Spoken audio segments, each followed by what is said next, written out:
Friends అందరికీ నమస్కారం అండి. ఇప్పుడే అందిన వార్త రాష్ట్ర ప్రభుత్వ ఉద్యోగులకు సంబంధించి ఈరోజు తాజా సమాచారం అండి, లేటెస్ట్ అప్డేట్ అయితే రావడం జరిగిందనమాట. ఆ వివరాలు ఏంటనేది కూడా వీడియోలో తెలుసుకుందామండి. వీడియోలో వచ్చేసి 2 నుంచి 3 అప్డేట్స్ అయితే ఉన్నాయన్నమాట. ఒక్కొక్కటి తెలుసుకునే ప్రయత్నం చేద్దాం. వీడియో చివరి వరకు చూడండి, అర్థమవుతుంది. మరోసారి ఛానల్స్ తప్పకుండా సబ్స్క్రైబ్ చేసుకోండి. చూస్తున్నారు కానీ లైక్ చేయడం మర్చిపోతున్నారండి. వెంటనే లైక్ చేయండి. వివరాలకి వెళ్ళిపోదామండి. పాత పెన్షన్ ఏదైతే ఉందో ఓపీఎస్ విధానం అమలు చేసే వారికే పార్టీలకే మన ఓటు వేస్తామని చెప్పేసి నేషనల్ అదేవిధంగా movement for the world pension scheme సంబంధించి సెక్రటరీ జనరల్ స్థితి ప్రజ్ఞ అయితే ప్రకటించారనమాట. ఎందుకంటే నవంబర్లో బీహార్లో అసెంబ్లీ ఎన్నికలు జరగనున్న నేపథ్యం దృష్టిలో ఆ రాష్ట్ర అనగా ముఖ్యంగా రాజధాని పాట్నాలో ఆయన ఆధ్వర్యంలో పెన్షన్ సంఘర్ష్ అనే పేరుతో భారీ బహిరంగ సభ అయితే జరిగిందనమాట. ఈ సందర్భంగా స్థితి ప్రజ్ఞ మాట్లాడుతూ రాష్ట్ర ప్రభుత్వ ఉద్యోగి పెన్షన్ అంశం రాష్ట్ర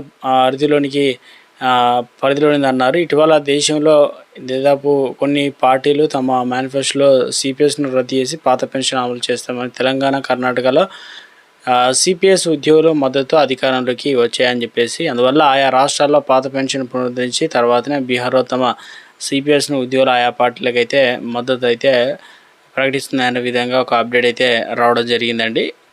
మరో అప్డేట్ అయితే వచ్చిందండి. ముఖ్యంగా సెక్రటరియట్లో డిప్యూటీ సీఎం బట్టి విక్రమార్క పవర్ ప్రజెంటేషన్ ఇవ్వడం జరిగిందనమాట. అంటే గనుల వేలంలో పాల్గొనేందుకు సింగరేణి ప్రభుత్వం అయితే అనుమతి. ఇక్కడ సింగరేణి గ్లోబల్ పేరుతో అంతర్జాతీయ కీలక ఖనిజాన్వేషణలో రంగంలోకి సంస్థ, అదేవిధంగా పరిరక్షణ ఉద్యోగులకు సంక్షేమానికి ప్రాధాన్యత అంటూ ఒక లేటెస్ట్ అప్డేట్ అయితే రావడం జరిగిందండి.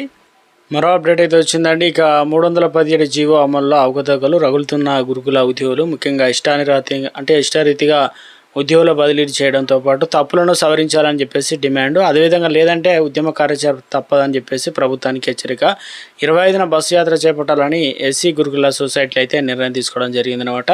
ఎందుకంటే ఎస్సీ గురుకుల సొసైటీ పరిధిలో 317 జీవో అమల్లో భాగంగా అనేక లోపాలు చోటు చేసుకున్నాయని చెప్పేసి వాటిని సరిచేయాలని చెప్పేసే విధంగా మొత్తం మీద ఇష్టానుసారంగా ఈ రకంగా బదిలీ చేశారని చెప్పేసి అయితే కోరడం జరిగిందనమాట. మరొక లేటెస్ట్ అప్డేట్ అయితే రావడం జరిగింది అండి. ముఖ్యంగా సీఎం రేవంత్ రెడ్డి ఆదాయ మార్గాల అన్వేషణకు సంబంధించి ముఖ్యంగా చూసుకున్నట్లయితే సీఎం రేవంత్ రెడ్డి ఆర్థిక శాఖకు నివేదిక.